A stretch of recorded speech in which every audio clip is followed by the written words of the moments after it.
So welcome back to the channel and welcome back to another video. God is used often in religions as an explanation for the unknown. Like, what is this? What is this reality?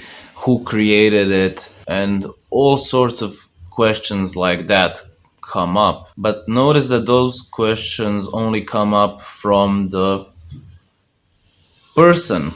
Only the person can create those kind of questions. Notice that if there wasn't a person, then there wouldn't be a need for those type of questions, because when you assume that there is a creator, and when you assume that someone engineered this whole thing called reality, that is your projection. That is what the person creates. You don't find a need for a creator in reality without the person. Like, all meaning and all causality and all of that is only created by the person, is only projected by the person, and is only needed by the person. Reality is on its own, it's just being.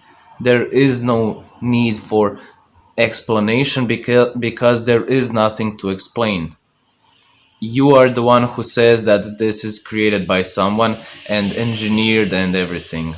So reality is just being on its own. And to realize that, you just need to step out of being a person and just observe reality as it is. Observe it without the person and not looking through the person, but just observe it, we could say, objectively. Try to see all of your emotions and all of your thoughts just as emotions and thoughts, and try to see that how the emotions and thoughts are created. Like, when the thought comes up, God explains everything. Realize who is creating that thought and why is that thought created, and realize that it's just trying to make the ego survive. I mean, it's obvious. It's obvious what emotions and thoughts are for. They are not made for explaining something and figuring something out. They are made for the survival completely. And you don't need to trust me that there is no creator and there is no God.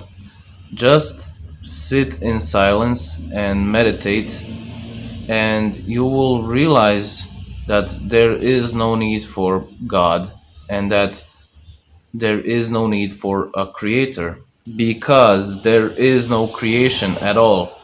There is just being, and the being doesn't need a reason. Only the ego and the person needs reasons, because that's just because his complete logic and his processes are guided by reason. Everything, it's trying to create reason and meaning out of everything, and then it also projects the meaning out into the world or into the reality. And when you see through all of your projections and creations, then you can kind of step out of, like I said, being a person, and you can see what truly is on its own. And that's kind of awakening or enlightenment, really. I mean, it's not something grandiose and complicated. It's just being on your own without identifying with parts of reality and fantasies. And yeah, that's it. That's it for this one. I hope you enjoyed it, and I hope you learned something. I hope you got the insight that I had, and I hope you realize what I'm trying to say. And yeah, if you're new here, be sure to subscribe so you don't miss other videos that I'll be posting out in the future. And then I'll guess I'll see you in the next one. Bye.